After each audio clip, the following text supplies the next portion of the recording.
Hello, everyone. We are the GreyStrays podcast. Sorry, I interrupted you from saying hello. Go ahead, Rhea. My bad. That's all I had to say. That's it? I was just saying hello. Nothing else? What else was I supposed to say?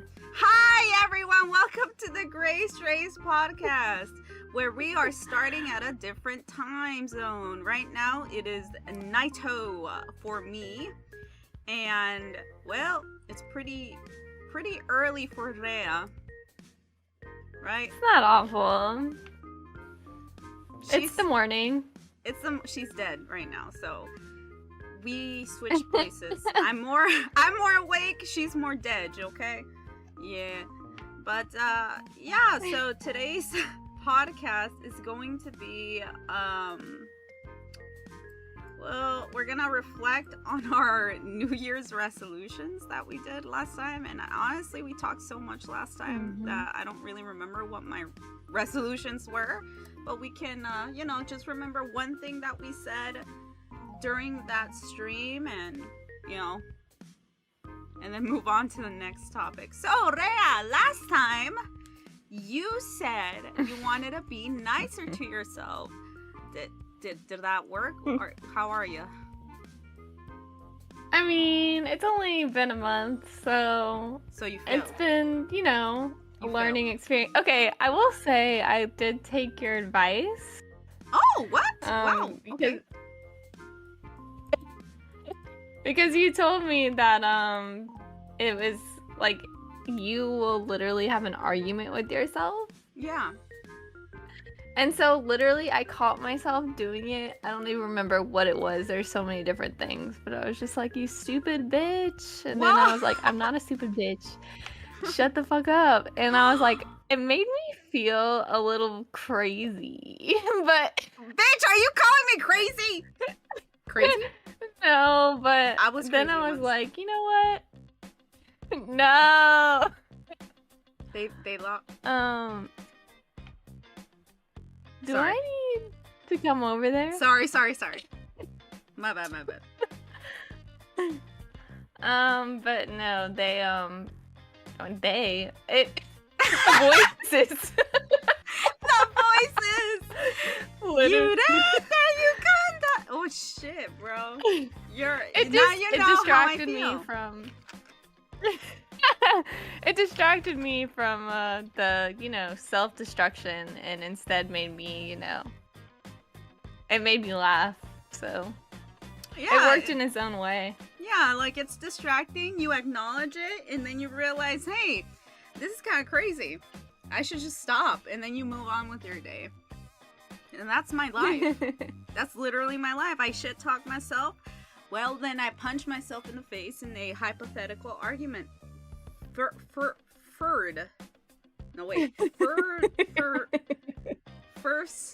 Hi, Mac. Nice to see you, Mac. Mackie D's. How are you? Wait, I shouldn't say that. Boycott! Do you know this person? Yeah, I do actually.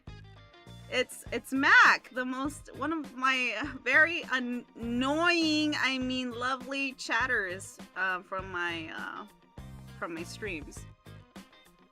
Okay, I was like, are you immediately like giving them a nickname without even interacting with them?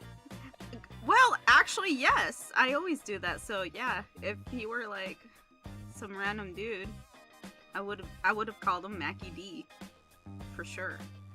Oh wow, okay. Yeah, Mackie I should know you better by now. D's. Yeah, I get it. Thank you. Okay, thank you. That's enough. God damn, no one appreciates And me. How about you, Tama? Your resolutions. You had like 10 of them. I did. And is there any one in particular you feel like you improved on? Well, listen. Actually, you know what? I can't remember what my follower resolution thing was for my personal stream.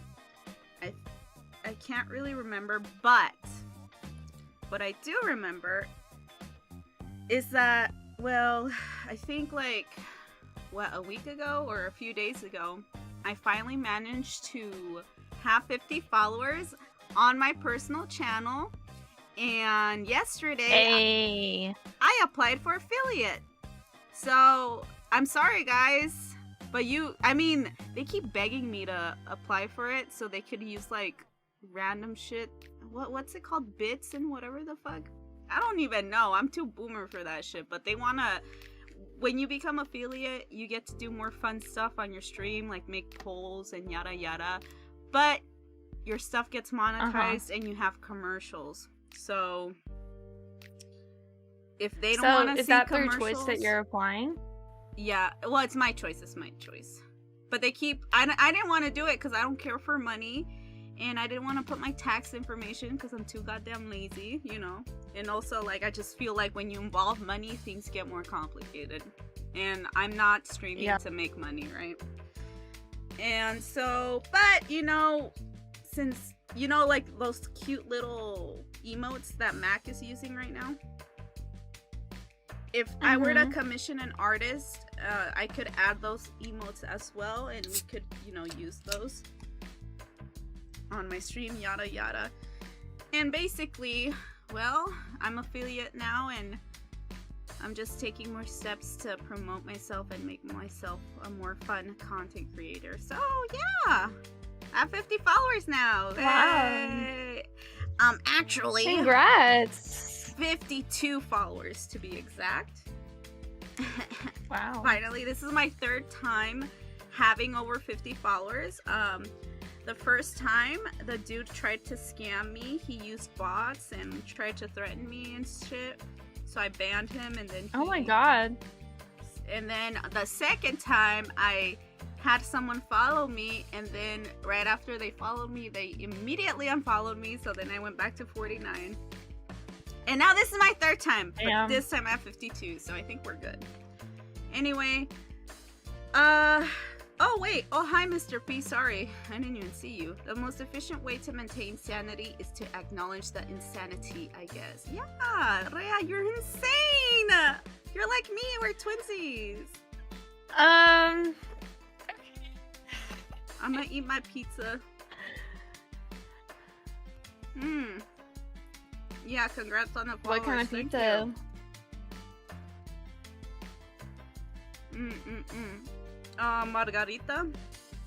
Margarita.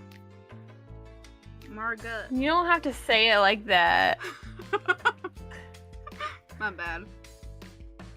Greetings, Miss Tama and Miss Rhea. Long time no here.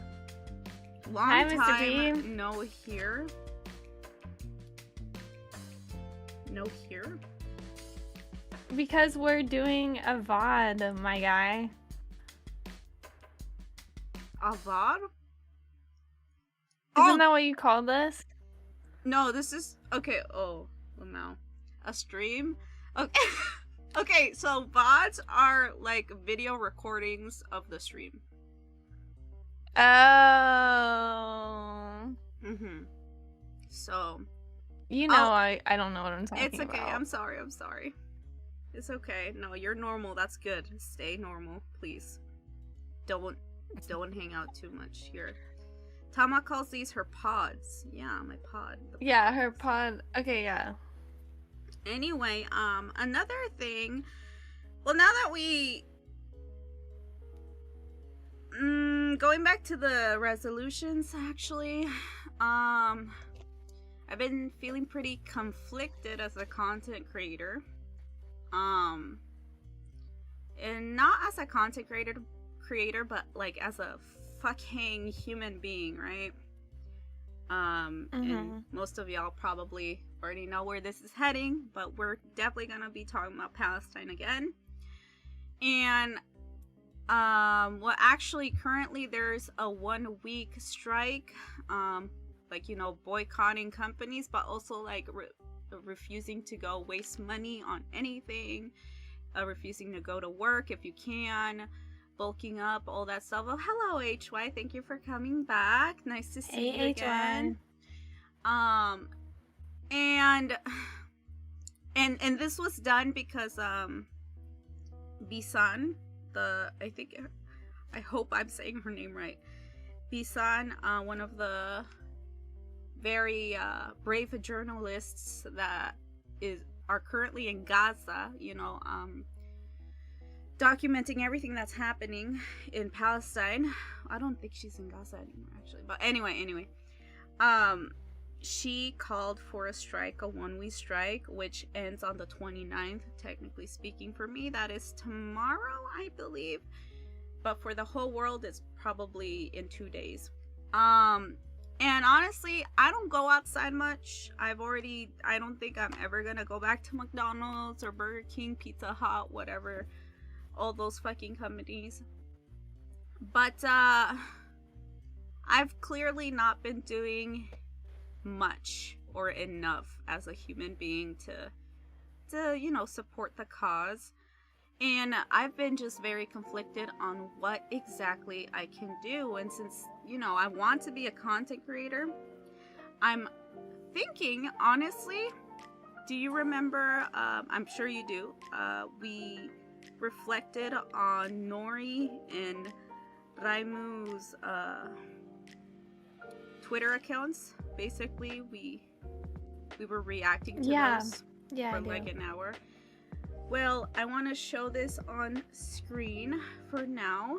An update. I don't know if you've been updated on Raimu and Nori's case right now, but do you remember the last thing we heard about Nori? Yeah, I do remember that she was injured, right? Her eye, or both of her eyes. So basically, the last thing we heard from her is that, yeah, she lost one of her eyes. And her left hand, I think, her left hand was injured, causing her to just, as she said herself, an ex-artist. Actually, no, that was after. She finally responded. Actually, she tweeted something and said that she was happy that people are still thinking of her, but now she lost her eye and injured her hand that she draws with, and now she considers herself an ex-artist. But Nori is alive and well still. I'm very happy. But there's an issue that's been happening. Is she still in Gaza? She's still in Palestine. She recently got sorry, I'm gonna pull up some tweets. She recently got proper medical attention for her eye. So it seems like she lost her eye, but she never got it treated, right? So as of right now, she got that treated.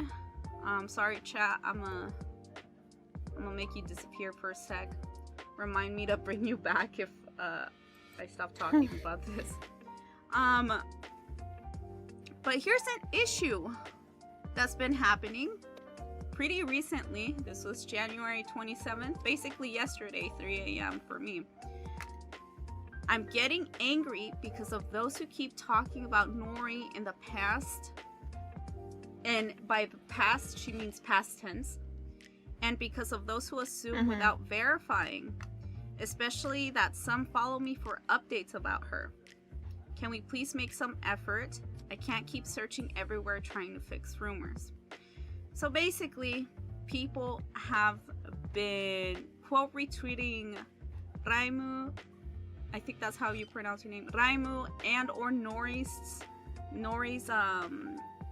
tweets, and basically assuming that Nori's either dead or people just wanting to give up. Like, a lot of people keep going, she was nantoka, something.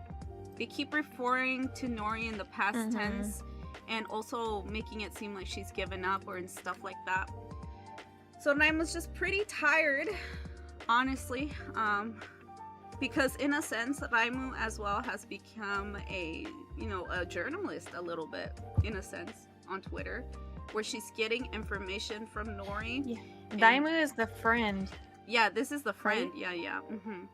I'm not sure where what country she's from. She's not Palestinian. She's just really good friends with Nori, and Nori happens to be an an anime fan, specifically Jujutsu Kaisen fan, who loves what's his name? Gojo Sensei. And you know, now now her life's basically falling apart. So it seems like Raima's been having a really big issue with this, for a good reason, of course. God, it's just so much that's been happening. That's why, like, sorry, I'm scrolling fast. We can't show like things against TOS, so any blood or anything. So I'm just scrolling. Ah, shit! I'm scrolling really fast, trying to look for tweets. Maybe I shouldn't do this on here, but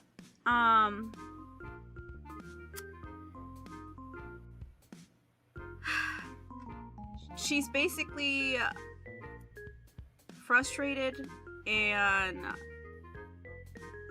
wants to not only tell the people to not give up, but encourage people to have responsibility, educate themselves, but also not treat Nori as she's already dead, like as hope is basically lost.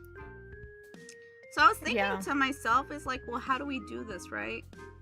Like, I want to help, and I'm thinking of inviting her to the pod, because she liked one of our, well, I handle the GreyStrays podcast Twitter,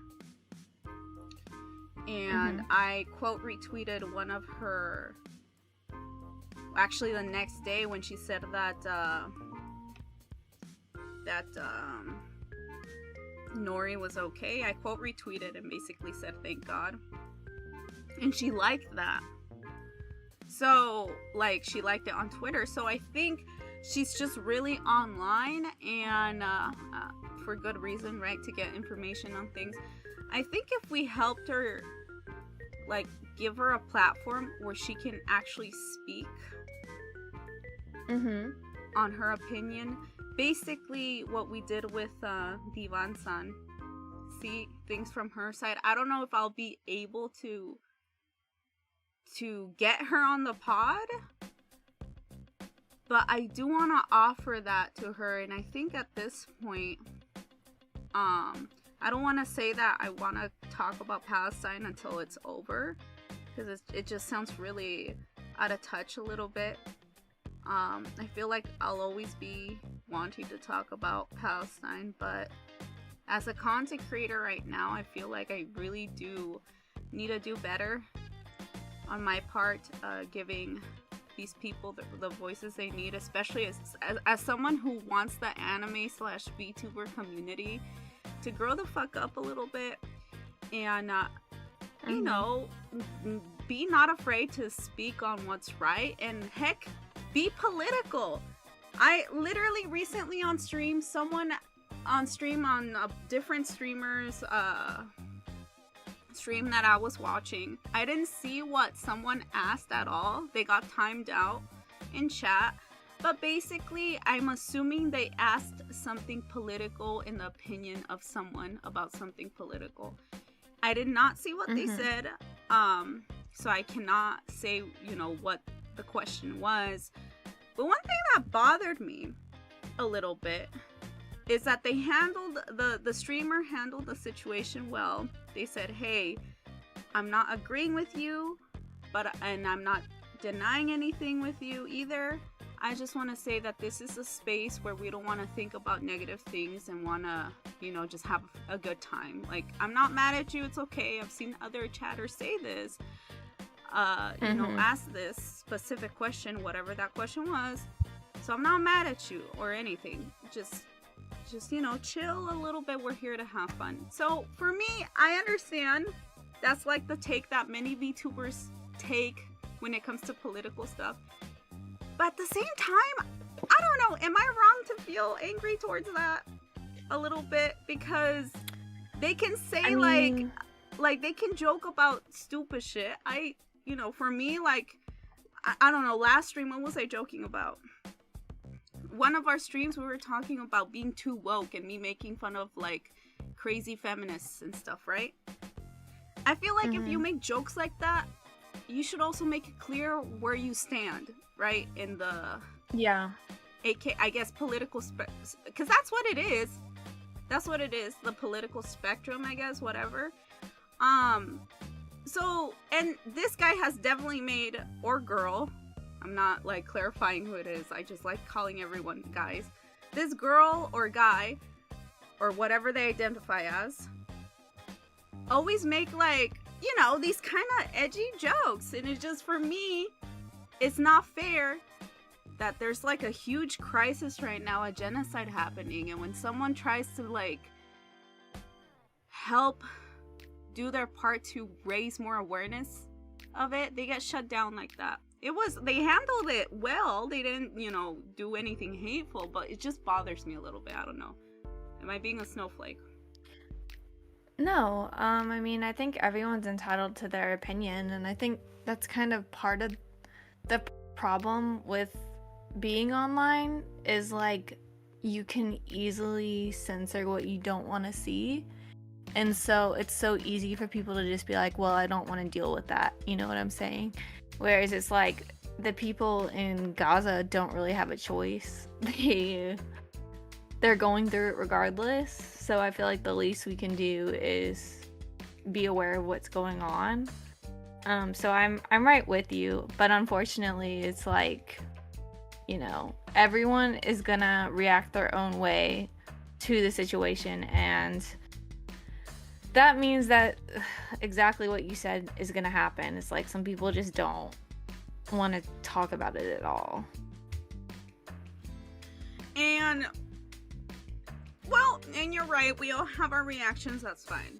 And how I'm gonna react right now is like, it's kind of fucked up. I don't know. I'm not, at the same time, you know, I think you remind me of this more than you and, you know, the other streamers I watch. Or actually Hassan, the only political streamer I watch is Hassan. I do need to be charitable. I can't be like overly reactive to these type of people who sit in the middle and refuse to choose a side. Be on the neutral stance, I suppose. Because our goal is not to have political warfare, right? I have to remind myself of that. I'm telling this to myself right now. The goal is not political warfare. The goal is to spread awareness. So if I were to get pissed off and make this whole drama thing, I guess try to cancel the girl, guy, whatever they identify with, for not speaking out, that would also have a negative effect.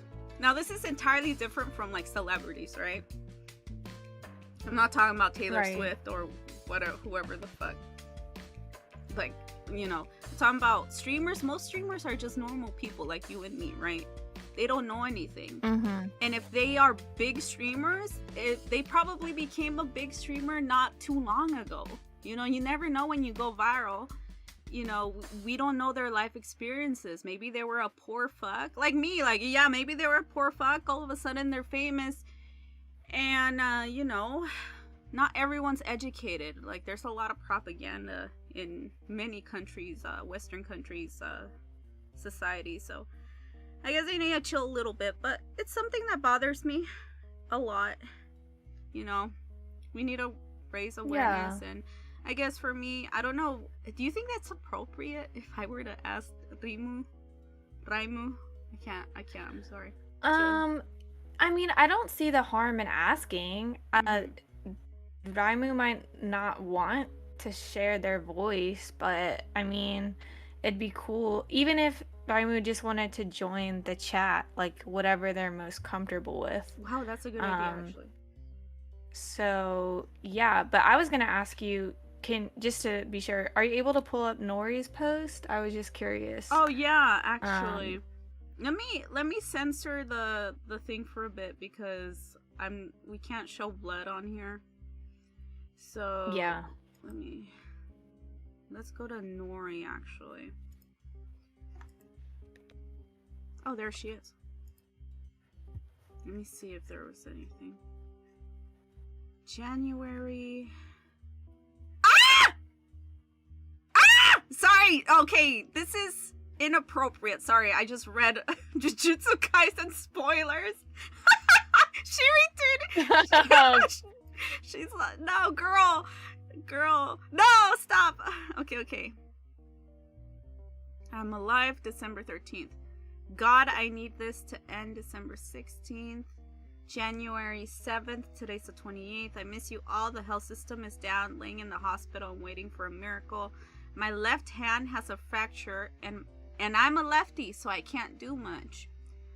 Your one-eyed ex-artist loves you. That's so devastating to me. So she's an artist.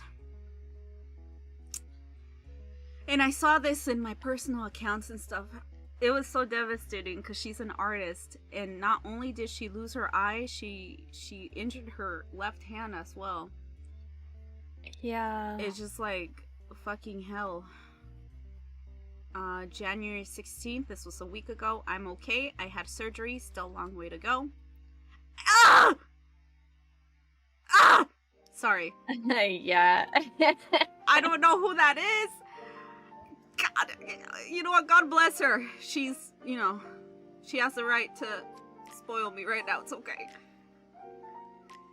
Oh God, I don't know. Are you gonna be watching it? Are you gonna be watching it? I read it. I read it, but okay. I read it a long ass time ago. So now I think the anime's ahead from where I left off years ago. I'm currently sharing with Nono your beautiful arts and some of the many kind, loving, and supportive messages. Thank you so much for cheering her up. Bless your kokoro, your heart. So, also, again, this was something from last time, right? That I said when we were talking to Dilan-san. So we really do need to humanize these people. Like, actually, like, can you relate to this person? Someone who loves Jujutsu Kaisen, someone who simps for Gojo Sensei. I simp for my Vtubers that I watch. Yeah. Or if you're an artist, imagine losing your eye and injuring your hand. These people are like you and me. God damn it. So, eye surgery in 3 days. And that was, again, wow. And 22, 23, 24, 25, 26, 27. Yeah, that was 6 days ago. Snorri's still alive, but there's a lot still going on. On that note, actually, let's talk about the South Africa case. Yes. Sorry, I forgot. The ICJ ruling. There's 30 minutes that already passed. So I'm gonna put another, give me a sec, 20 minutes on my little thing. Because I feel like we really do need to talk about this and explain this further. So I don't know if any of you guys, sorry chat, I'm ignoring you for a bit. Very tragic, that's for certain. As an artist myself, her being unable to do what she does is something else. Yeah. Yeah, actually, yeah. Mr. P's an artist. So this should be really personal for you too, I guess. I relate to her in the simpiness level, like fucking hell, like, or just in an anime, like, I love anime. Shit. That shouldn't be a reason why to humanize, like, I'm not saying, hey, she loves anime support. No, I'm just saying she's a human like you and me. We're really similar. And people fail to see that. So far, we've only seen death and destruction, right? But I think it's been freaking me out. It has been freaking me out. I think everyone's getting used to all that death and destruction. And seeing these people as not only numbers, but I think by seeing these people as numbers, you're basically seeing them as corpses before they're even dead. Like what Rimu, sorry Rimu, I don't know if I'm pronouncing your name right.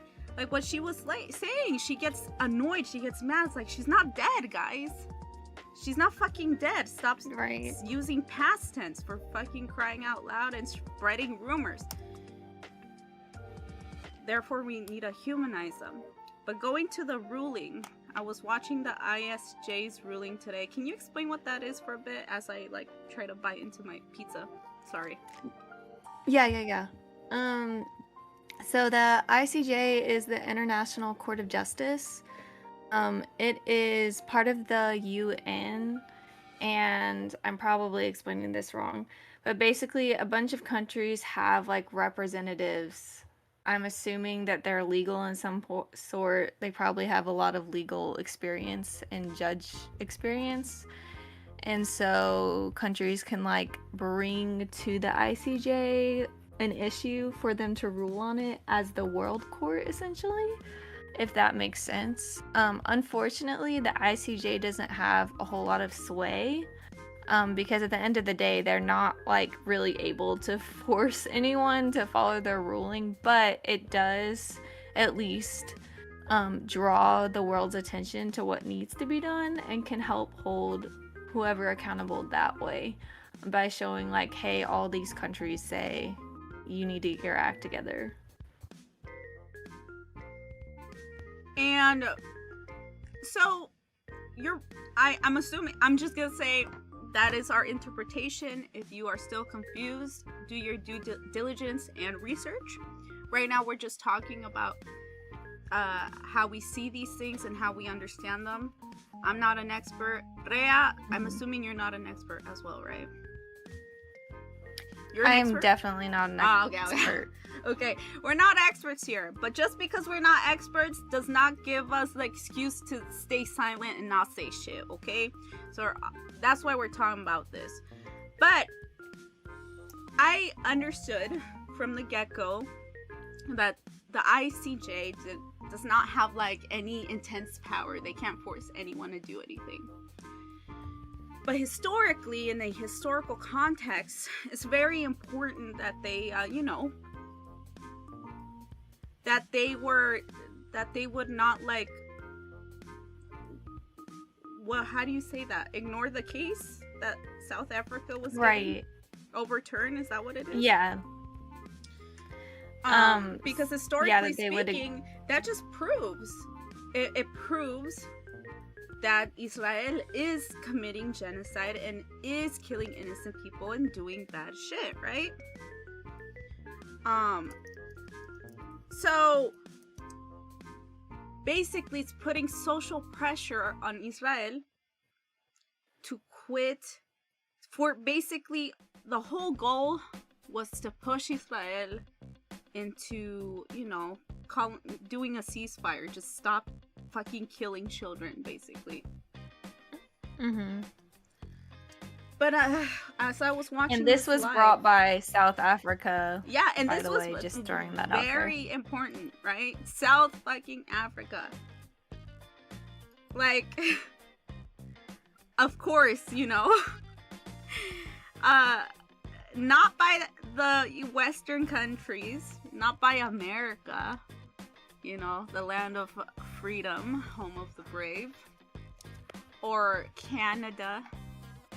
Who else? England. All of these Western countries that, supposedly are more civilized and are less barbaric in their own terms, of course, right? No, it was South Africa, a country that has suffered a lot from the countries that are on the side of Israel. So, sorry, my face is scared for some reason. So, where was I going with this? I just want to say one other thing. Yes. I think, this is my interpretation, but South Africa dealt with apartheid. I'm probably saying that wrong. Yes. So like, I think that's another reason why they can really see, anyone should be able to see, but they especially are like, hey, we need to take care of this.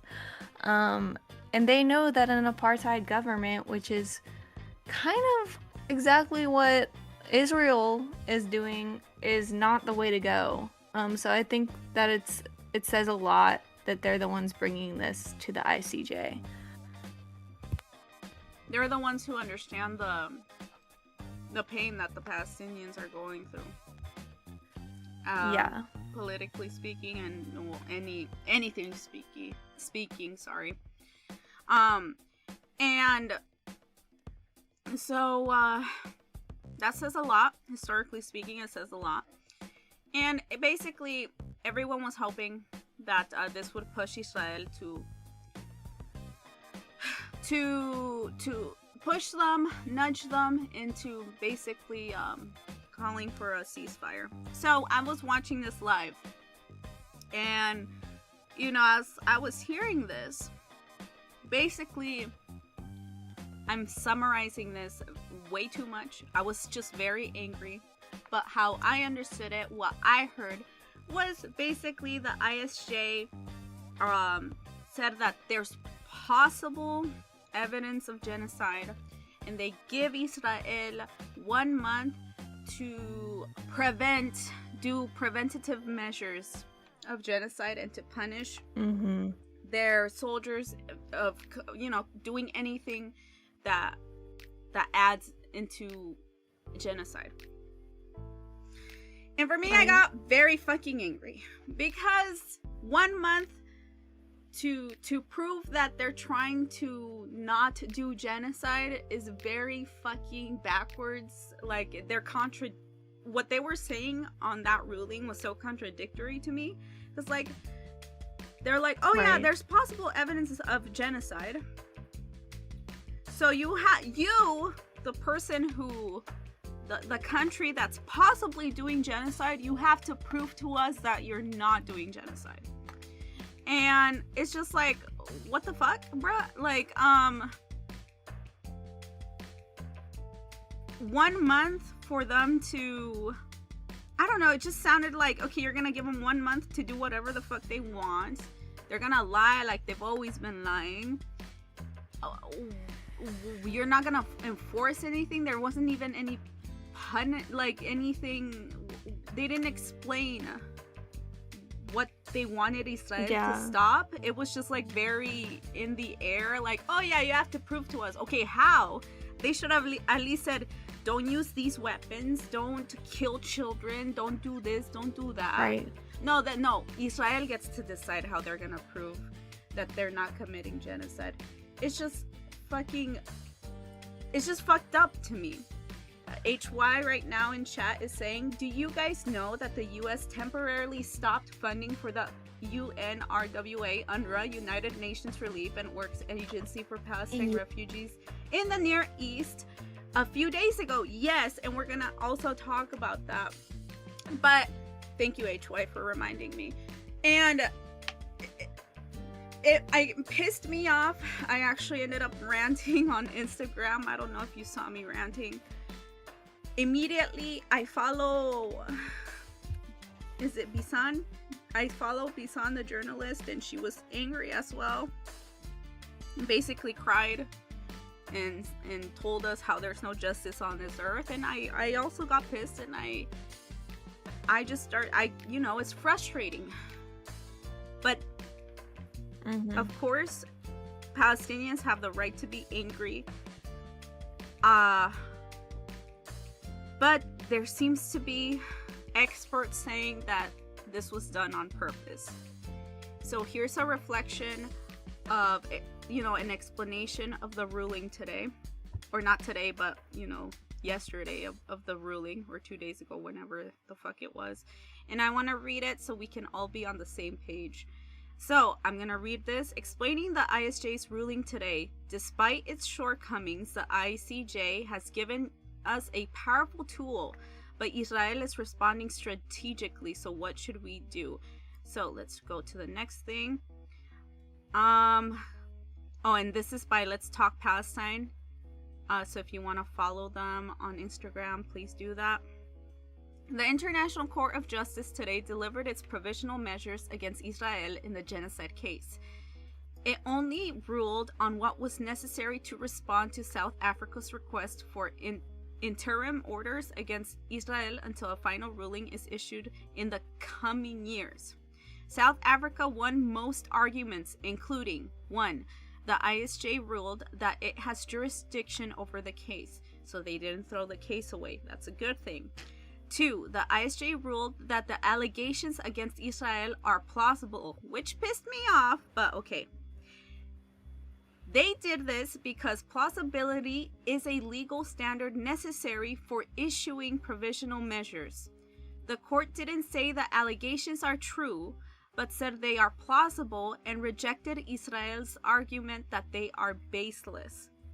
So if it seems that if they would have just said this is genocide from the get-go without using this word plausibility, then it would have been easier for Israel to reject that and call it baseless. Yeah. So that, for me, you know, after reacting to the whole thing live, after I read this kind of helped me calm down a little. 3. The ICJ issued some measures against Israel, but the ICJ ignored South Africa's request to explicitly order Israel to stop its attacks, which again pissed me off. What did the court order? The court ignored South Africa's request to order a ceasefire and only ordered the following. 1. Israel shall take all possible measures to prevent the commission of genocidal acts against Palestinians. Like, there's 2 people who rejected that. What the fuck? 2. Israel will ensure that its military doesn't commit any genocidal acts. This is important to me because they ordered this, right? So, it's been 1 day, right? Rhea, it's been 1 day since this? It's been 1 fucking day, and this is what's happened so far. The International Court of Justice tells the world that Israel must stop committing any acts of genocide in Gaza. Israel responds by killing... Oh God, sorry. Give me a sec. Remind me to edit that out. Israel responds by killing and injuring 484 Palestinian civilians in the last 24 hours alone. And the US and UK respond by cutting funding to UNRWA in Gaza. So, this is what's... And this is just 1 day. 24 hours. They've killed 484 people. That's how they responded to that. So, number 2, already ignored. 3, Israel will prevent and punish Israelis for incitement to commit genocide against Palestinians. So, I don't know who the fuck killed, you know, whoever the fuck killed all of these people. Are they in jail? No. Are they going to be punished? Most likely, no. 4, Israel will ensure the provision of urgently needed basic services and humanitarian aid to Palestinians in Gaza. Number 4, already, first thing that they do, Israel. Oh, okay, it wasn't Israel. My bad. It was the US and the UK that are cutting funding to and they're doing that partly because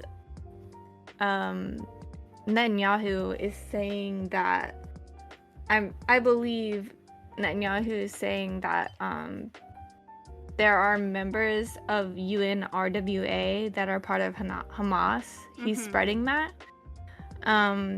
And so now the US and UK are like, well, we need to take a look at that. And I don't know that they cut it, but they're like, okay, we're going to consider cutting it, which is just insane to me. No, they already have cutted it. I think it's been official, and it's not only the US and UK, it's Italy, it's Australia, it's Canada. All of the colonizing Western countries out there have been cutting this. So, in a sense, I guess Israel already broke this. Needed basic services and humanitarian aid by spreading propaganda about Hamas.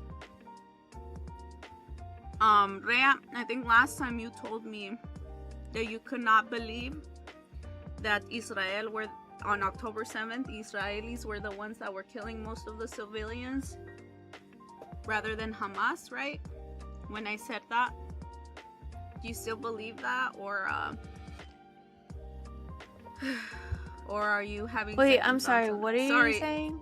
Like, remember on our Palestine talk, I was telling you that I'm not really like, it's not like I'm supporting Hamas, but I'm not really against them, because on October 7th, it has been basically proven already that Israel were the ones who were killing who killed most of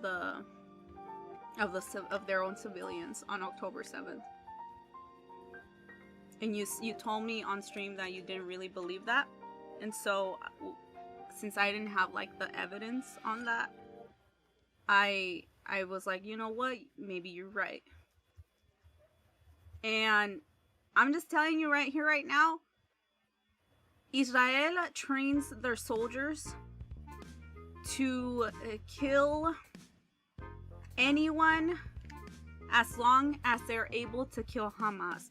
So if Hamas has hostages in a situation like that, they are trained to kill civilians as long as they're able to kill the enemy. Mm-hmm. And that has already been made known. And if anyone looks it up, you'll be able to find that information. And Israel has been trying to keep that quiet, but that's why whenever Western media keeps saying Hamas this, Hamas that, or Israel también, Hamas, Hamas, Hamas, or right here, the US and UK using Hamas in UNRWA, that the employees are part of Hamas. What they're probably doing in this situation, they're probably blaming these workers who probably honestly were maybe treated the wounds of those who were in Hamas, because like Hamas are basically are the children who lost their parents or family members, everyone they loved, right? Yeah. If a grenade were to fall in front of you from the Israelis military, like if they were to throw a grenade at you, if you were to grab that grenade and throw it back at them, you're immediately Hamas. Okay? That's the thing. So yeah. When US and the UK and all the Western YAF countries are claiming that there's people in UNRWA that are part of Hamas, we really need to think about that. Are they really a terrorist group, or are they just civilians who are trying to survive and defending themselves? Yeah, I mean, I think the problem is you can't really listen to Netanyahu. Like, that as well. I completely agree with you in that sense. It's like, I mean, because we don't know who they're considering as Hamas. Now, in the past, Hamas was a terrorist organization that did commit terrorist acts. I'm not saying always, but it has happened before. But right now, it's like we have no way of verifying what he is saying. And I have a really hard time believing anything he says. Well, the thing is apparently Hamas is pretty active on social media. And I don't know if they have an account or not. I'm not sure, actually. But they do post when they attack and who they attack. And so far, it seems that Hamas has been the one who's basically been calling out like the military's fucking lies. Like, for example, when the military claims that Hamas, or that, some Israeli civilian died because in the hands of Hamas while they were captured in Hamas, by Hamas, I mean, turns out is that they accidentally killed them. They were the ones who, like, killed the fucking whoever was captured. and they've But done that's that the thing multiple about times. So it's that's like, for that's me, very what I'm trying to say is that when you hear the US, the UK use Hamas as an excuse to demonize these people, I'm not saying Hamas is great. I'm not saying Hamas is well, actually, you know what? I'm not gonna say they're the anti-hero in this case, right? Because they've been fucked over so many times. Yes, they're a terrorist group, but we have to, by every time you kill a child, every time you kill a civilian, you automatically possibly make someone into a quote-unquote terrorist. And so all I'm saying is that you have to humanize these people. You can't just be like, oh, well, they're part of Hamas. So if there's Hamas people in UNRWA, well, you know, the US and the UK have the right to cut funding to UNRWA. No. At this point, no, I agree with what you're Netanyahu saying. is calling everyone Hamas, and it's kind of a meme now. But actually, no, I completely agree. But I will say at the same time, just like I don't trust Netanyahu, I'm also like not gonna look at Hamas saying, well, we didn't do this or that, and just automatically believe them. I would. Well, that's just how I am. I'm gonna be like, there's more proof Hamas is more credible than Netanyahu and anyone in Israel so far. But how are they more credible? Because they show proof. They show video proof. They're the ones that whenever Israel make a crazy claim, Hamas so far have been the ones to help debunk that claim. Multiple and we times. Can verify that the person that's tweeting is Hamas? Well, they're the ones putting out videos. That's the thing, though. That's the thing about social media that I just don't trust. It's like, I don't know who the real person is behind that. I mean, I don't trust Israel. I just want to be completely clear. For me, I trust the journalists that aren't working against the people, who see both sides. Yeah. And actually, well, here, I'll pull it up later, but there's an interview that Hassan did with a journalist, actually, and they're the ones that convinced me even further that I'm not saying trust Hamas 100%, but definitely trust them more than Israel. So when Israel says there's people, or claim that there's Hamas members in UNRWA, I don't necessarily see that as a bad thing. That's my way of thinking of it. But in that interview, you have a journalist who sees both sides of the story and explain how Israel has been lying and lying and lying. And I'll link it later on in chat. But I was watching that interview live, and it's like, god damn it, like, it's just so fucking weird for me to even say that I believe Hamas more than anything. Like, it's not that it's weird, because I kind of feel, it feels weird saying that I side with,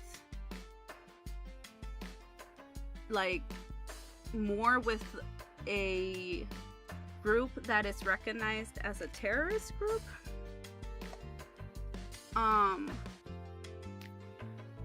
But at this point, with what's happening right now, I feel like that word is just being used too loosely. Terrorist, Hamas, or whatever. Well, my thing is, I don't think Hamas is in the UNRWA at all. I don't believe that for a second. It's just like, the thing is like, it's just so easy to be a part of Hamas, though. Like, what exactly is Hamas? Because many civilians who see their loved ones get killed, like, that have been in Gaza, that we've had interviews with Hamas already. There's interviews with people of Hamas. There's this interview I watched of a guy who was basically a gym instructor. saw his friends get killed, and he joined Hamas. It's just, during all of this, it's just like the people, it's either, you're trying to escape, you're a civilian, or you know what, you lost everyone that you love, you might as well defend yourself. And how are you gonna defend because they don't yourself? they don't have a choice. Well, yeah, and how are you gonna defend yourself, right? Who has the weapons? The very, pathetic excuse for weapons, by the way. Nothing actually powerful, as powerful than what the Israel army has. Well, you're gonna join Hamas, no? You only have, 2 choices in that case. Or actually 3. Yeah, no, Die, for sure. Die, run away, or join Hamas. So for me, UNRWA having members of Hamas and probably, trying to share intel to the terrorist group to be able to fight these motherfuckers that are killing children is not that surprising to me. And I don't necessarily see that as a bad thing. Which is difficult to consume and think about. Yeah, I mean, I agree with you there. I like I said, I don't necessarily think they're connecting with Hamas. So, I just don't believe anything Netanyahu says at this point. So, I don't know. All I'm saying is that if it is true, I don't think that's a bad thing, nor a reason to cut funding. Yeah, I mean, I think they're just doing their jobs. I think they're just trying to help people. I don't think it's a bad thing either. And I also think Hamas is a lot different now than it was even a year ago. Well, not even a year ago. I wouldn't. Again, they've always been fucked over, They have, but right now it's like you said, people are joining because they have to be able to protect themselves. Well, no, that was... So Hamas is an organization. It's the same Seems thing like back it would then, have... though. I know, but we have more people that would have never joined, I think, if they weren't put in this situation.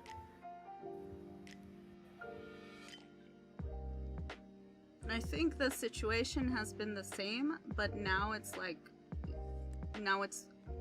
1000% times worse.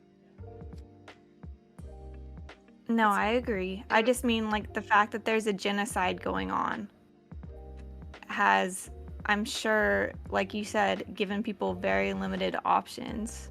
And so because of that, yeah, people are going to have to defend themselves and join the only group that's protecting them.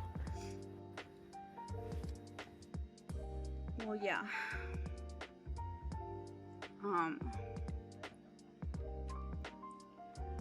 All I'm saying is that don't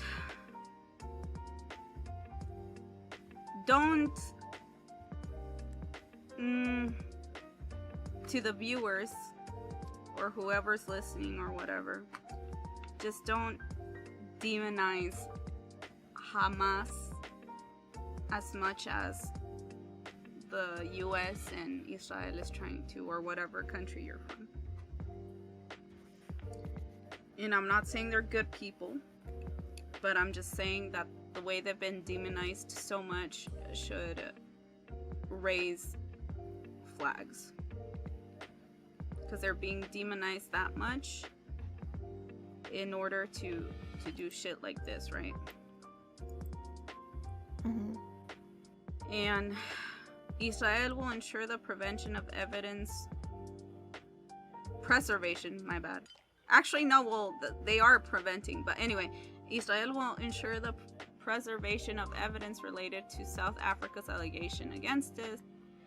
Israel will submit a report to the court in 1 month, showing its compliance with all these orders. Which already they've, in one fucking day, they've basically violated all of these things. And I laugh because... Yeah, because there's no one to hold them accountable. No one to hold them accountable, the ones who have fucking power.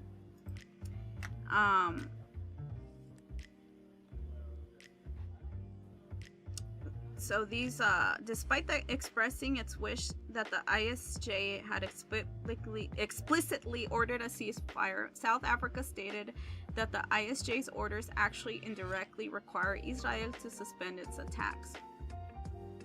I believe that in exercising the order, there would have to be a ceasefire. Okay. Without it, the order doesn't actually work, said South African Foreign Minister Pandor. How do you provide aid and water without a ceasefire? If you read the order, by implication, a ceasefire must happen. This argument strengthens South Africa's diplomatic efforts to convince states to pressure Israel to end its attacks. Such diplomacy is urgently needed since the UN Security Council, made up of 15 states, 5 of which wield veto power, will likely vote on the enforcement of the orders. But because the ICJ didn't explicitly call for a ceasefire, the US and Israel are trying to twist it into a partial victory. The US said that the ruling is consistent with its view that Israel has the right to defend itself because it didn't call for a ceasefire. Netanyahu claimed that the order for a ceasefire was justly rejected. Oh God. Because it would deny Israel the right to defend itself. Israel... This is going back to that whole... Sorry to interrupt go you. Ahead. No, go ahead. It's going back to that whole Zionist thing, the right to defend yourself. It's like Israel is so good at making countries feel like just saying the wrong thing would make them look anti-Semitist because they have the right to defend themselves and the right to exist. Anyways, that's just me. No, and it's true. But at this point, no, like I'm telling you, Rhea, my dad is now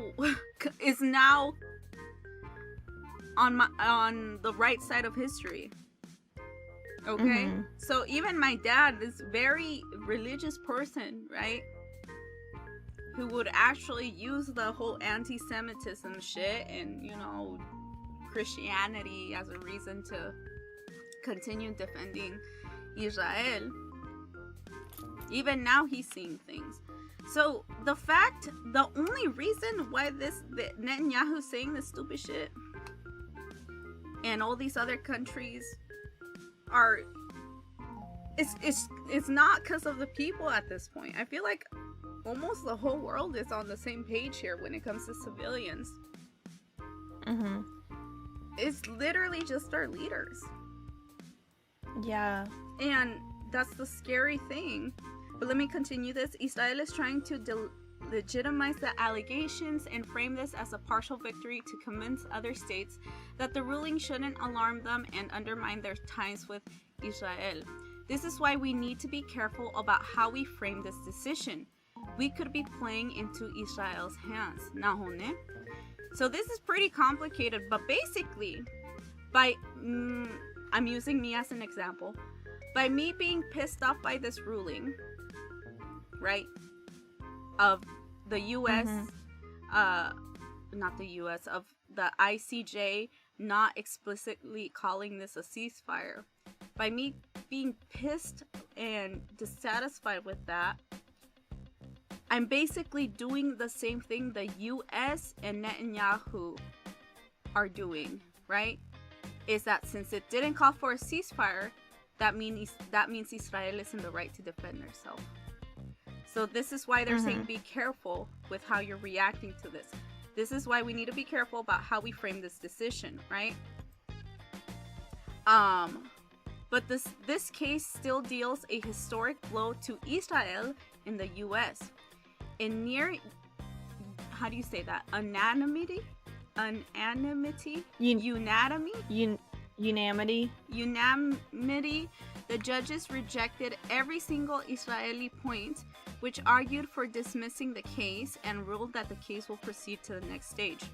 The court's ruling that it is plausible that Israel is committing genocide is a devastating political blow to Israel and humiliates the US, UK, and Germany, who rejected the allegations as baseless. Experts also say that it pressures other states due to their legal obligation to do whatever possible to end the genocide. Earlier this month, Israel's foreign ministry warned that the ruling against Israel could have practical, bilateral, multilateral economic security ramifications. Israel is now in a very difficult position. It can't implement the orders without a ceasefire, which most Israelis reject. But historically, states that openly defy the court often end up as politically isolated pariah states. And sorry, can you remind me of the account that I want to Let's Talk Palestine. Thank you. And Hidden Palestine. This is the account. So what will happen now? While the ruling is final and binding, its enforcement depends on the international community. A member of the United Nations Security Council may bring the issue before the council, which can vote to compel Israel to adhere. The US could use its veto to shield Israel as usual, but vetoing an ICJ ruling wouldn't just spark condemnation. Analysts say it could entrench a growing divide between the West versus the global South, Africa, Asia, Latin America, which has long been skeptical of Western hegemony. This means a veto could damage the US's broader strategic ties.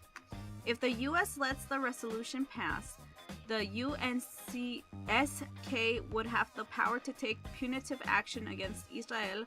Such action extends to economic sanctions, arms embargoes, travel bans, and even military intervention. Well, fuck me. Okay, interesting. Oh wait, that's different from UNRWA. Okay. Sorry, I thought it said UNRWA, so I was like, wait, never mind, that's a different thing. Go man. So, 35% of Americans already agree that Israel is committing genocide. We need to make that 100% everywhere. Jesus Christ, only 35%? Are you kidding me? That's ridiculous. 35%. So this is how stupid we still are. Are you fucking kidding me? Ugh. Oh, sorry, I didn't even read this. No court can save Gaza or free Palestine. Only a political movement can do that. The ruling isn't powerful because we cared about the opinions of foreign judges. It's powerful because we can use it as another tool to transform mainstream discourse and change public opinion. 35% of Americans already agree that Israel is committing genocide. We need to make that 100% everywhere. We need to make it political suicide for politicians to support Israel in its genocide. We need to make it financially disastrous for companies to have links to Israel. We need to make it socially unacceptable for someone to be pro-Israel. For the 26,000 people who were exterminated, for the sake of millions of people we have a chance to save. Law operates in political contexts and narratives that assign its meaning. The court's decision to frame the case as starting on October 7th, dismissing South Africa's contextualization of siege and occupation, and its call for Hamas to unconditionally release Israeli hostages as revealing. They are disguised as objective, undisputed facts, but they are actually political pro-Israel views with no legal relevance. Yes, so again, Hamas has no legal relevance at all to anything. So this is basically the court's fuck-ups during this. The court said nothing of the thousands of Palestinians in Israeli captivity. Hamas is not party to the proceedings, and the issue of hostages was completely beyond the parameters of the legal issues in this hearing. Yet the court felt that the Israeli political narrative was so dominant it should be treated as fact. That was annoying. They kept talking about Hamas when this shouldn't be about Hamas. But the political nature of law also shows us the potential and importance of our advocacy.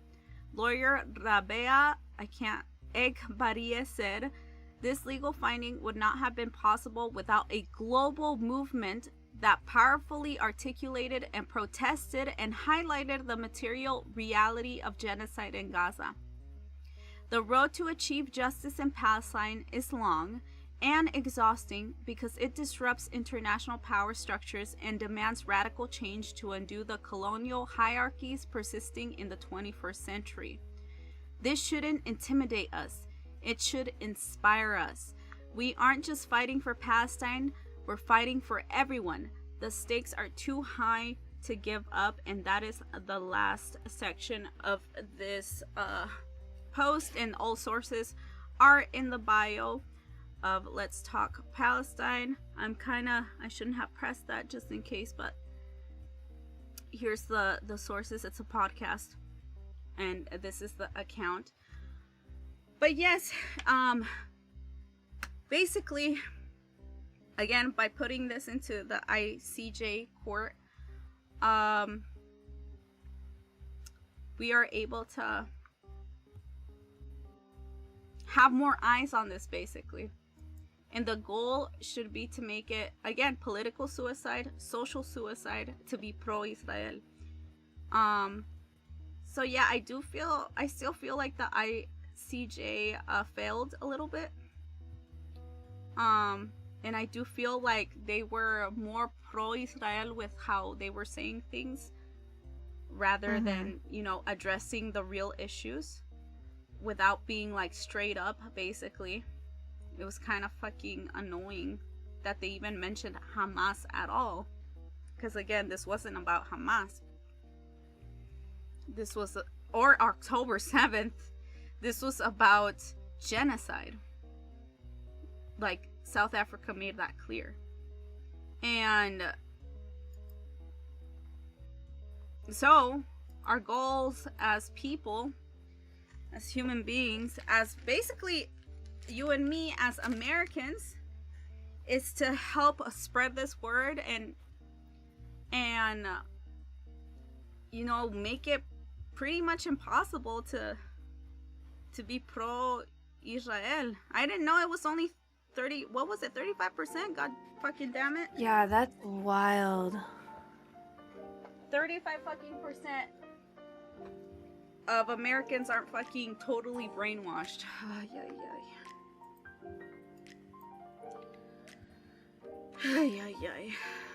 From what I read, they're cutting it because there's some allegations that 12, it was like 12 UNRWA employees may have been involved in the attack. Oh, in the October 7th attack. I see. May, right? And again, like Rhea said, at this point, we shouldn't even fucking trust what Netanyahu is saying. Or anything Israel is saying, for that matter. But it's a lot of information to take in. And I just Well, think I'm glad you important. shared that post. And I think it's also, I was just looking at their account. It's a good account. I like how they spell everything out. So it did help, it did help me calm down a little bit.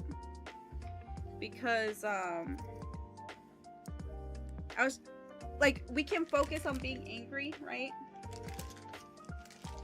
But like the post said, we should focus more on trying to, on trying to convince more people to fucking, to educate more people, basically. And if we were able to make it go up to court, then we can, make things more, we can do more with what we're doing already. So, yeah, it's a lot of info, a lot of information, but, I think we don't have the right to lose hope. And again, like I said, I don't know shit, right? I'm pretty stupid myself. There's a lot of things that I don't know. Well, about, historical things like this that are important, yeah. For me as an American, I'm an advocate for dissing on America, okay? And as an American, I feel ashamed to be American at this point.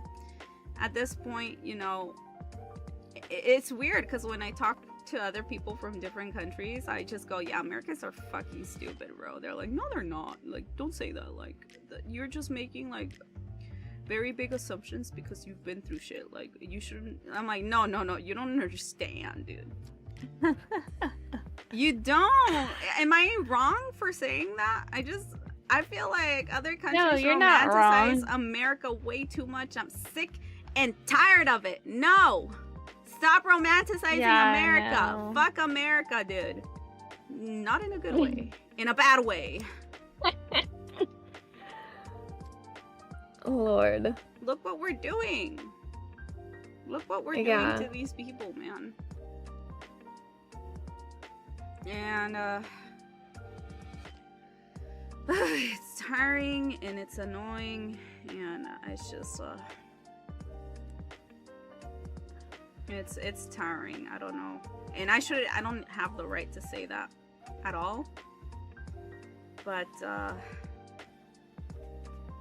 I do, you know, I do my best to stay more informed, and it's just hard to see the things that I see on the internet, unfortunately. And so it's just even more annoying when people, like, I don't know. So when people don't do the right thing, you know? I don't know. Yeah. But it's 12:19. There's this video I kind of wanted to react to further explain at least my perspective on why I'm so intense about this. And how my mentality, like, changed about America. And now I wanted to see if you felt the same way, or maybe you've always known these things or whatever. But I'll go pull up the video right now. Let me just go to Steam and somehow see how to turn off the notifications, because I'm not gonna be able to. I don't know. I don't like the notifications popping out on my screen. Anyway, sorry about that. This video, I actually saw Hassan react to it. I was pretty late in the game though, but I really connected with what this video had to say. So I want to see if you feel the same. But yeah, it's 20 minutes long, so I'm gonna pause a little bit here and there. Let me turn off the BGM. Boop. Oh god, it's so quiet. Boop. And I'm gonna turn on desktop audio. You should actually, I mean, I guess you can mute yourself. Yeah, I'll actually, mute myself. Actually, no, I can mute you on Discord. Wait, I actually, can mute myself. No, like, I can mute you, but you will still be talking, so maybe it'll sound okay. Like, if I mute you, turn on the desktop audio, can you speak for me? Yes, hello. Oh my god, yeah, we can still hear you. Okay, so you're good. We won't hear double for now. But, okay. So I don't need to remind you about the desktop audio? Yeah, when, I think chat, to anyone who's in chat, can you hear Rhea right now? Let me pull up. Can you hear me? I think they all left. It got too intense for them. Yes, thank you, HY. Okay, so since we can still hear you, then yeah, after we finish reacting to the thing, remind me to turn off desktop audio. But now you can just talk normally and anything. I'm just stupid on how to do this shit. Okay, so this guy, sorry, what's his name again? North Star Radio. We're gonna react to this video because I really connected with what this guy had to say. HY, if the audio is too loud, just tell me and I'll fix it. But tell me when to pause when you want to give your opinion. I'm probably gonna pause multiple times. And we'll see what happens. So let me just start the video. Wham! 20, the year of our Lord. Now to growing concerns. Do you guys remember 2020, the year of our Lord? Now to growing concerns about the deadly coronavirus officially hitting the U.S. Here's what we know. A Washington state resident fell ill after returning from Wuhan, China. You probably have to watch it on stream then. Okay. Is it too... Could you hear it, HY? Here. My bad. I'm gonna mute myself. Okay.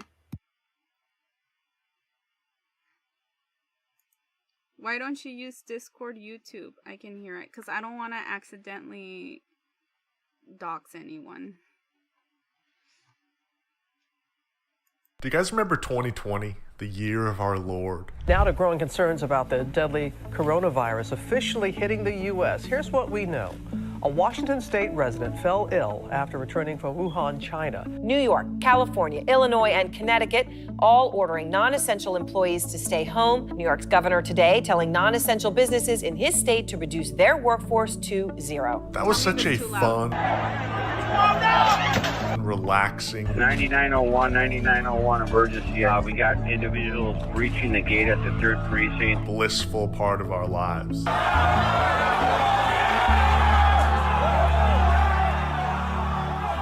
It definitely didn't have an everlasting effect on my worldview or my ability to socialize like a normal human being. What the fuck? Honestly, though... Okay. One thing that I do have to say, literally the scariest thing about... Well, not the scariest, but one of the things that freaked me the fuck out about fucking... Corona, like the 2020 pandemic, was not that everyone around me was dying, especially with the job that I had, but there was one time I fucking went to fucking Walmart to get pads for my period, and there was no fucking pads. Wow. I don't know if that ever happened to you. Well, here's the thing. I was in Japan. Oh yeah. And so like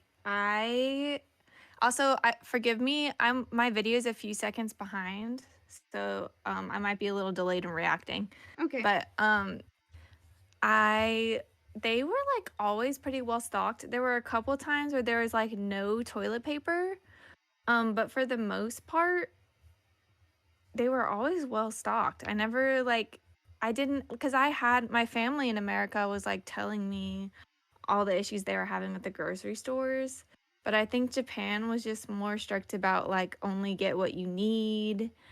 I don't know. People didn't seem as frantic. And that's very interesting. I think honestly, Japan got frantic after like a year of the pandemic. When all the right propaganda like reached Japan. And this is, I don't know if many people like know this, but the right wing target Japan when it comes to their like crazy shit a lot. There's a lot of people in Japan who are basically Trump supporters and make all these crazy claims, or make all these crazy religions as well. Basically are fucking flat earthers and anti-vaxxers somehow. So when I came to Japan, they were mostly like a bunch of anti-vaxxers here, like a lot.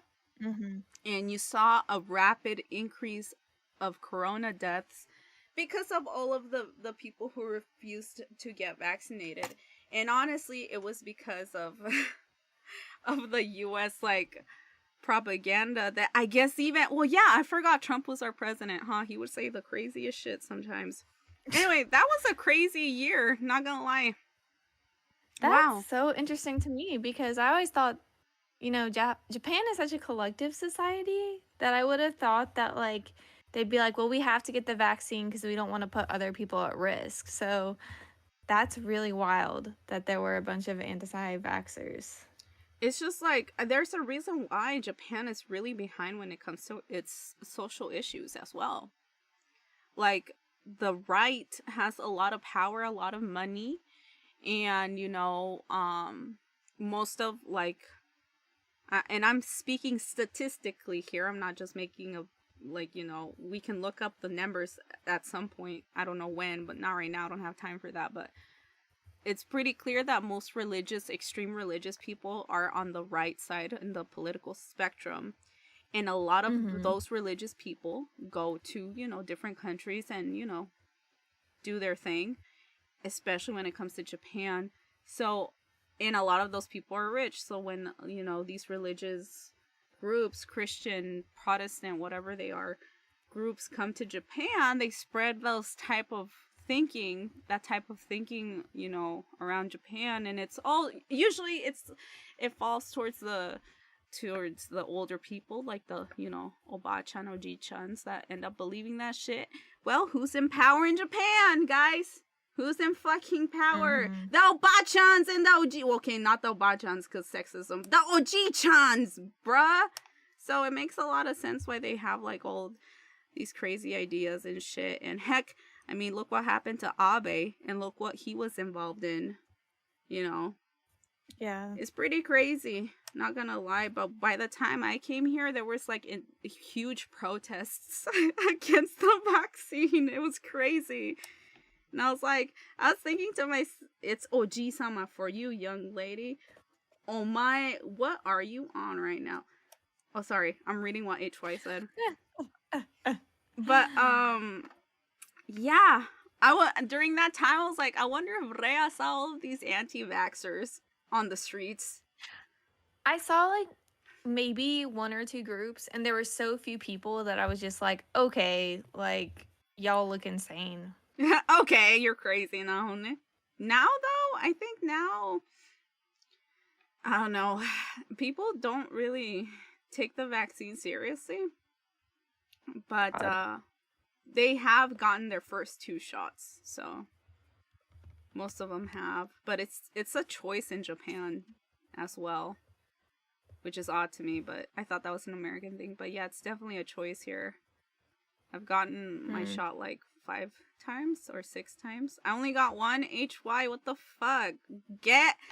Keep getting vaccinated. What the fuck's wrong with you? I have to get mine. I'm a little behind. TBH.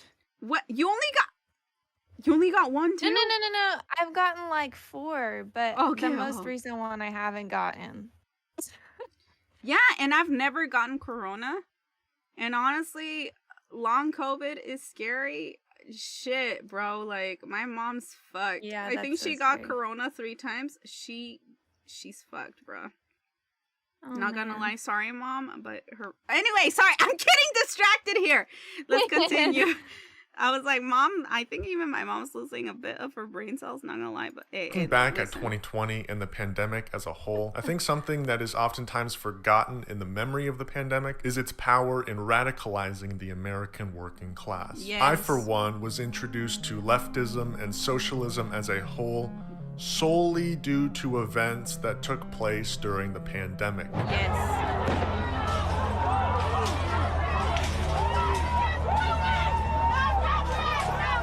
And this channel, North Star Radio, from its inception, was inspired by things I've learned since the beginning of the pandemic. During his time in office, Henry Kissinger oversaw a massive expansion of the war in Vietnam and the secret bombings of Laos and Cambodia, where as many as 150,000 civilians were killed in the U.S. strikes. As Kissinger told the military, quote, anything that flies or anything that moves. The thing about growing up in America, and the reason so many American leftists have a distinct memory of a radicalizing moment, is because our entire school curriculum is basically... Yes. Did you say something? Sorry, I'm behind you, but I said fuck Kissinger. Oh, yes, thank you. Sorry, this is so loud I didn't even hear you. But yeah, What do you think about that? Actually, what you just heard so far. Hold on. Let me catch up to you. What the fuck? Actually, I forgot what Twitch he is said. like...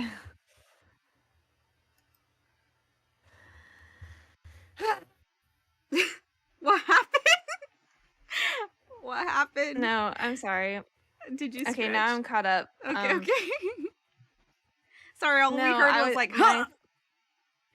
I think it's because, like, I have it on 2 screens. Like, I'm with you on Discord and here. Mm-hmm. Oh, Jesus.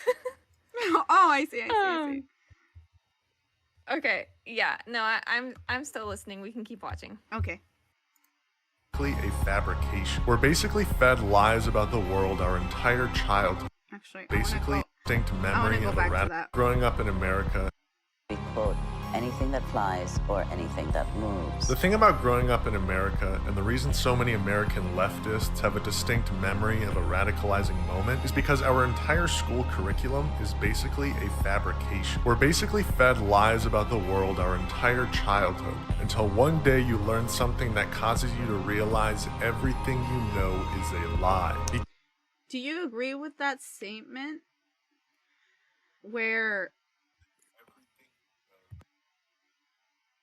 There you go. That when it comes to the American experience with, you know, people like you and me currently, is that who are our age, I'm not saying how old we are, but in our early to late 20s, is that the pandemic did play an important part in radicalization, at least for me.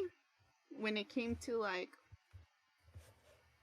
me just, like, officially just not, like, being official about me in my disdain with America's decisions, where something happened and it made me realize that everything that America taught me was basically a lie. I don't know, actually, you met me during the stage where I was questioning everything and I was afraid. So actually, I had this radicalization way earlier when I was in college. I think it was during actually Trump's presidency. And, you know, I keep talking about this story where when it was announced, I was like the only one who was devastated about it, and everyone around me was celebrating. And it made me realize, oh fuck, I'm surrounded by everyone who wants to kill me right now. I can die at any moment. Fuck me in the ass, you know. And as I learned history slowly but surely, I realized all like the crimes that the West has done to like basically all the countries that have ever been colonized. But I was still conflicted because I was raised to be a goddamn proud American. Fuck, you know? And yeah. So, but later on during the pandemic, yes, I did have like this intense, like, it was official, I'm done. It's over. Literally. I don't know if you ever had that experience. I mean, I definitely, like, for example, I didn't ever think to question like textbooks. Mm-hmm. You know what I'm saying? I just think, you know, it's like, okay, it's in a textbook. That's the way it is. As I got older and even in college, I think I learned that's like, okay, it's not black and white, obviously. And there's actually a really good book that I just want to mention, called Lies My Teacher Told Me. Wow. It's by a history professor, I believe. Dr. James Lowen is the author. Highly recommend it. I still haven't finished it. I have a really hard time getting through nonfiction because I'm a dummy.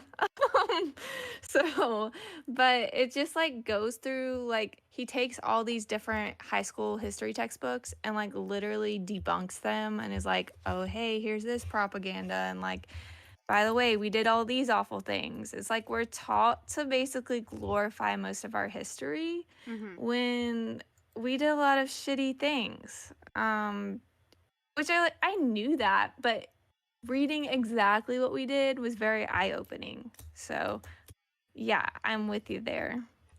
So when did you read that book? Maybe 2 years ago.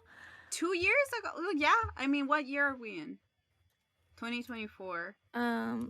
Yeah. Oh, so 2022. So during the BLM movement, well, I mean, that's always been a movement. During the BLM protests,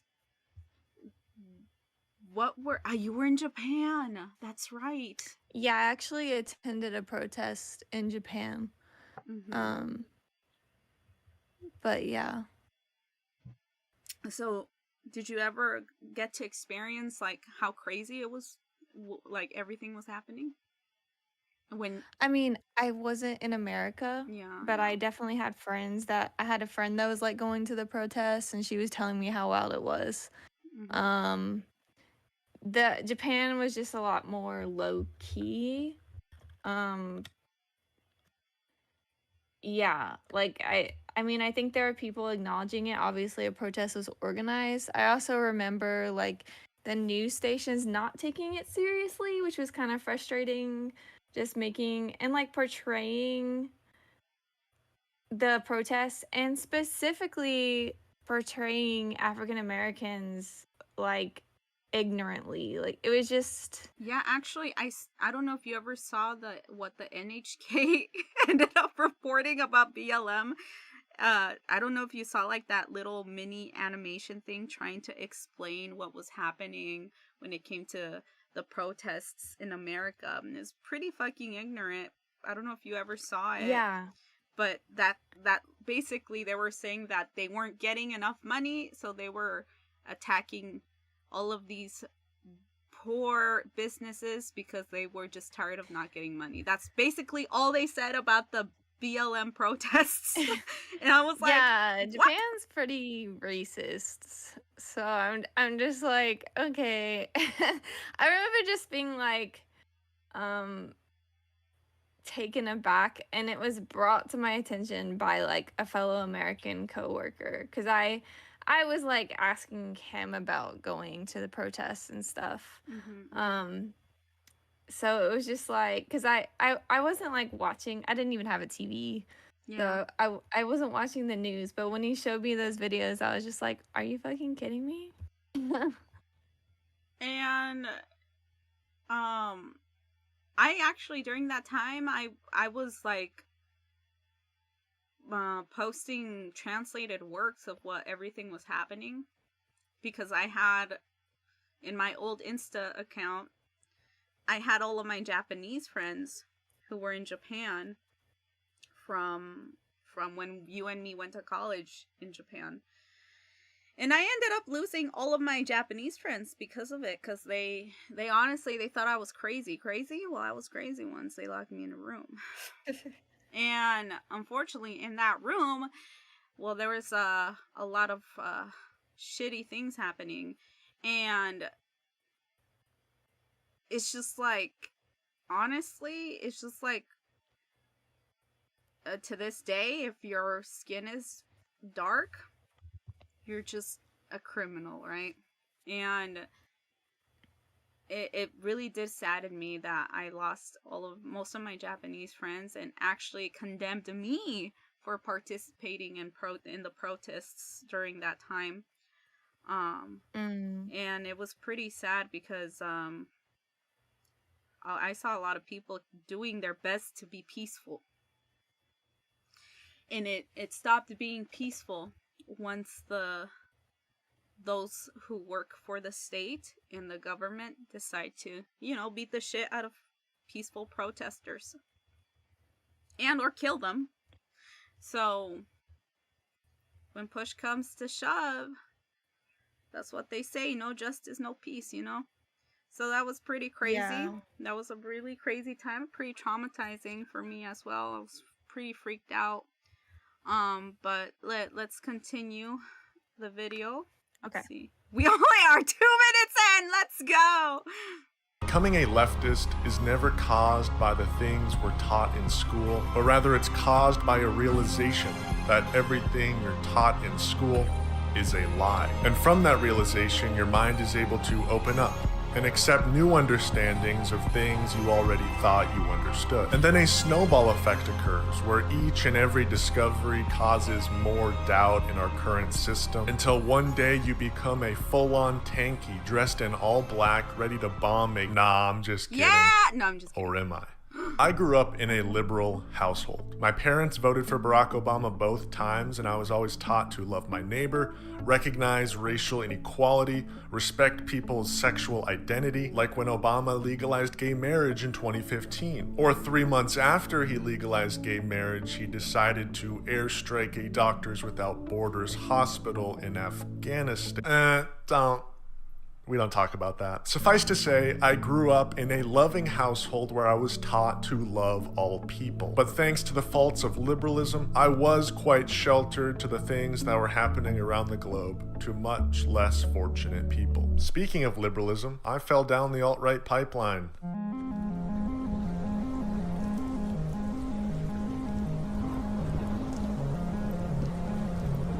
Pause. Rhea, did you ever fall? I'm catching up. Okay. Okay. Did you ever fall into the alt-right pipeline? Basically, did you ever fall to being on the right side in the political spectrum? Oof, no. But I will say, I can very much relate to him and how he was raised. I was pretty much raised the exact same way, so... Well, honestly, since my parents are Mexican, they did bring their, ignorant views to, they were old school. They were conservative as fuck. But I was taught to be, to respect everyone, right? To see everyone as equal. Actually, when I went to school, they taught me about Martin Luther King. Oddly enough, there was a lot of segregation in my school, even back then, so that was kind of weird. I understood completely that, Mexicans and Americans should hate each other. It was really weird. Like, a lot of the white kids would bully the Mexicans all the time and try to beat us up. That's a different story, though. But, so, I knew that we were, like, me as a Mexican-American child, I knew that I was at a disadvantage. And actually, a lot of black people talk about this experience, but, where they have their parents have the talk with them. I don't know if you ever heard about the talk. Yeah. Oh, really? Okay, so what's the talk? I'm curious. Well, I mean, I've heard general things about it, that they basically warn their kids about the police and, like, things that could happen to them if they react a certain way, whereas, white people aren't going to get the same kind of treatment, so you've got to be careful. Yeah, basically, that I had that talk with my parents constantly, and my parents were pretty intense about it. So I was completely and absolutely terrified of the police, because I knew what they were capable of, because I would have the talk with my parents all the time. And so, as a child, I lived in constant fear of the police, of those powerful, and of basically white people. Constant fear. I would see, nurses refuse to give my mother care because she had an accent and couldn't speak English, Like, I witnessed all that stuff, all the racism upon me and my family, my mother, my dad, everyone. And still, I somehow ended up in the alt-right pipeline. I ended up believing that I was, actually, no, I hated liberals, but I also hated the right. But basically, me being in the middle somehow pushed me more towards the right either way. And I believe it's due to religion. But also, like he said earlier in the video, due to like liberalism's failures when it comes to like actually addressing issues and doing something about it. I saw that the left never helped my family or did anything to help, you know, those who are marginalized or even society. But somehow it doesn't even make sense to me. How the fuck I had all of these like the phobias. I just say I had all the phobias, right? I had like, somehow it doesn't make sense that I was okay with the cops beating minorities up. Like for me, that was just normal. Like it got to the point where I'm like, hey, yeah, like the cops kill black people, and you know, actually there in where I was in my hometown, no one knows about, but it became famous because a cop ended up murdering a Mexican while he was running away from the cops with both his hands up. And so like for me, I saw that as normal. I was like, oh, you know what? Hey, you know, the cops have the right to murder us. Like, come on, guys. Like, you know, how was I okay with that? Like, that was just normal to me. And so whenever I heard someone diss America or like, you know, diss the military, I was just like cucked. Like mentally I was cucked into believing everything America said and everything that they did. I never questioned it. And so for me, like it's just so weird. It's scary that although I knew that I was being discriminated against for my entire life as a fucking minority, I somehow still ended up being brainwashed into believing negative things. So that's why when he said this, that, hey, I was raised in a left household, yet I still somehow ended up being in the right, you know, like the right side of the political spectrum. It's just so fucking weird to me. So I just wanted to point that out, that actually happened to me as well. Yeah. Can you tell me the title of this video? I'm gonna try just pulling it up on YouTube instead. It's called, the link is in the chat. Oh, the chat's not, okay. So the chat's like not loading for me. Okay, give me a sec. It's called The 2020 Riots Made Me a Socialist. I'm not a socialist though, but maybe that might change eventually in the future. I don't know, but I think, where are you at? But yeah, but yeah, let's continue a bit. We are at 3:32.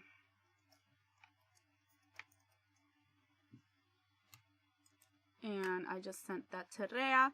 I'm gonna continue in 5, 4, 3. Oh, also, I've got to go in like 10 to 15. Just that. Oh shit! 2, 1. We'll just see how much we can.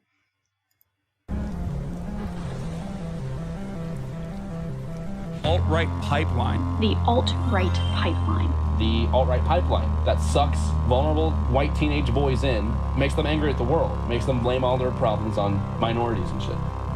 And the whole point of the alt-right pipeline and the pyramid of violence is that folks become desensitized and begin to dehumanize other people gradually over a prolonged period of time. And this seeps out as a cultural phenomenon. And it changes our culture, and it makes bigotry and racism more acceptable in our culture. People don't fall down the rabbit hole suddenly. They tend to sink in slowly, and the more they're surrounded by other bigoted people and people with prejudiced ideas, the more rapidly that descent will go, individually and as a society.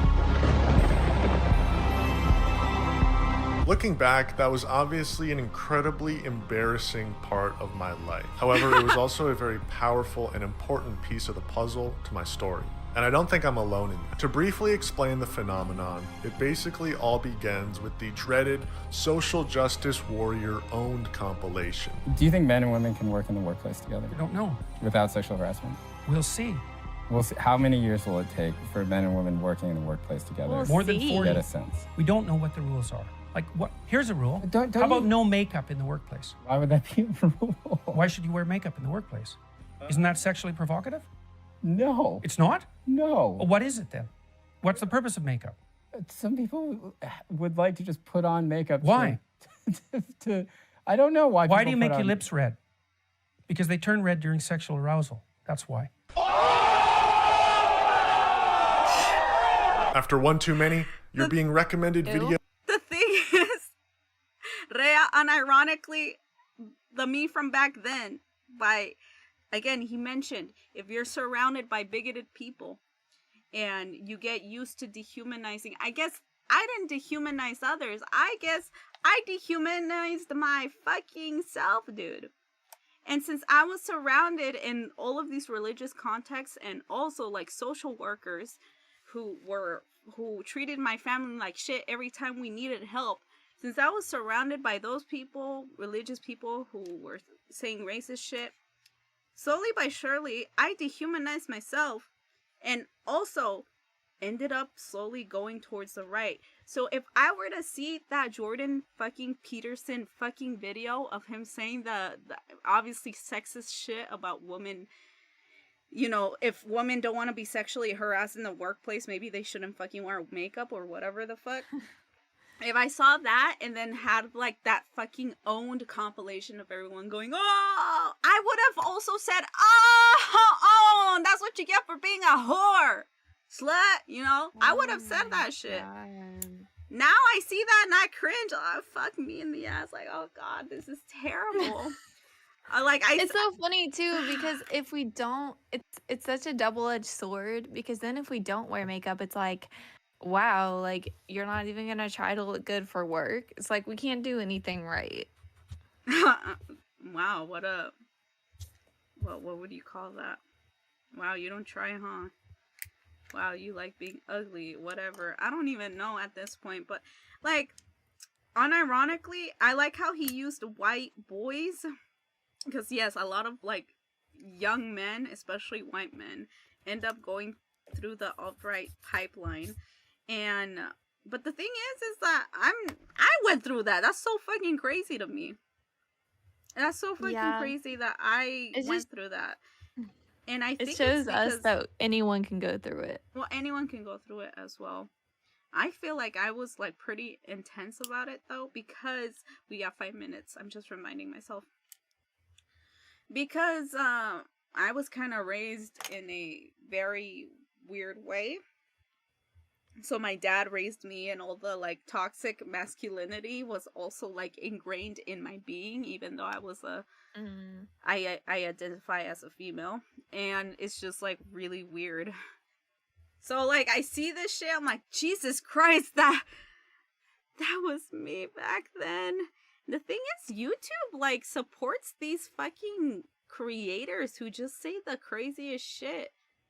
And you know what? Like, I'll just exit this out. We can finish this later. In some other episode, because Rhea has to go to work. But I think it's that a lot of don't forget to pull up chat. Oh, thank you. I think a lot of people, like, at least in America, I also think in other countries, though, since a bunch of countries tend to, like, romanticize America and all the content there, especially when it comes to fucking edgy humor, people romanticize that. I don't know why, and ever since the whole Andrew Tate shit, I feel like it's gotten even worse again. Like, I don't know if I'm the only one. Or then again, it's like it's all for the views. They're like, if I say something edgy, I'm gonna get more and more people watching, and you know, it's like, and then YouTube's like, well, we can make money because there are more people watching. They don't give a shit about the fact that they're spewing all this crap. Yeah, and it's just like, wow, I think it's because I never use makeup. Okay, HY, you should wear makeup. How dare you? Yeah. How I'm a publicly shame you. But like, I think it's because we literally don't shame those people enough, or I don't know. How do you fix this? I think now, like, everyone, it's pretty clear that Andrew Tate's a like fucked up person, but I feel like it's because like he went to jail eventually, right? Yeah, I mean, I don't. Oh, do you not know who that is? No, I know who Andrew Tate is. Oh, okay. The way I handle them is like, I don't care about you. I know the bare minimum about you, and it's like, do you know the whole thing with like Simone Biles and her husband? No. Oh damn, we should talk about that next time because I don't have time to get all into it. Yeah. but they essentially, just to give you a brief overview, like they were in it. They interviewed her husband, and he was like, "Oh, like I didn't even know who she was at first. Like I'm not into gymnastics. If anything, I'm the catch. Blah blah blah blah blah." And it's like, meanwhile, nobody knows this man's name. Mm-hmm. He's a basketball player, but I'm like, I don't know who you are. And guess what? I'm not gonna bother to learn your name. You're Simone Biles' husband to me. Like, that is all you're gonna be, my guy. So I just feel like that's my way of being like, okay, like go ahead and say what you want, but I'm not gonna take the time to give you any more attention. When it comes to these like dumbass like internet sensational dudes, or do you mean like, because my issue, because I have a little brother, right? And basically, he's basically almost, I don't know, he just says very concerning things, and I don't like them, and I always do my best to educate the guy, but it's just like, bro, how are you saying all this fucked up shit? Like, all these fucked up jokes, all these edgy jokes, fucked up shit, you know. Oh, yeah. Treating women as like, you know. Yeah, no, I'm talking about the internet guys. Okay, the internet guys. It's just, my concern is the fucking dumb, like, the boys who get influenced by these dumbasses. And see, I don't have many interactions with those kinds of people. I don't, first of all, I'm an only child, but it's, yeah, and then the people that I tend to hang out with aren't, if they have those views, I'd be like, okay, goodbye. Like, I don't have. That's good, I guess, but I guess that's why it's more personal to me, because I'm like, yo, my brother, I think my brother, you know, like, might be an incel. Like, I don't want to say that. That's just, but he's a good kid. I know he's a good kid, and you know, when push comes to shove, like, he will do the right thing when it comes to like extremely important situations. But it's like he's heading towards there with the shit he says. And so what I'm trying to say when it comes to this is like, I feel like everyone has either had that phase or might be in that phase currently. And I feel like that's something we also need to tackle, to, especially at a time right now where when it comes to Palestine, it's pretty possible that people who have all these shitty views are just going through that phase where, you know, they've been taught all of this negative shit. They're used to either dehumanizing others or themselves. They've been disappointed by the left like I was and got tired, you know, stuff like that. And, well, maybe we can think about how to fix that. I don't know. Not fix that, but like how to deal with it. Maybe come up with things, have an opinion. But for now, it is time to end the podcast. Yeah. I think it was a good talk. I ended up rambling a lot. My bad, yapping a lot, but hopefully we talked about important things. Hopefully I actually was coherent and saying the right thing, but I do apologize if I got anything wrong. So far, to conclude this episode, I don't know. Honestly, there's just a lot that is going around when it comes to Palestine, and I just don't want to stay quiet about it. I do want to talk about it, and personally, when it comes to content creation, I think I will do my best to connect with people who deserve to have their voice amplified. whether they, you know, whether they decide to join the pod or not is okay. I don't want to force anyone. It's just concerning to me because I also don't want to make it seem like I'm doing this for clout.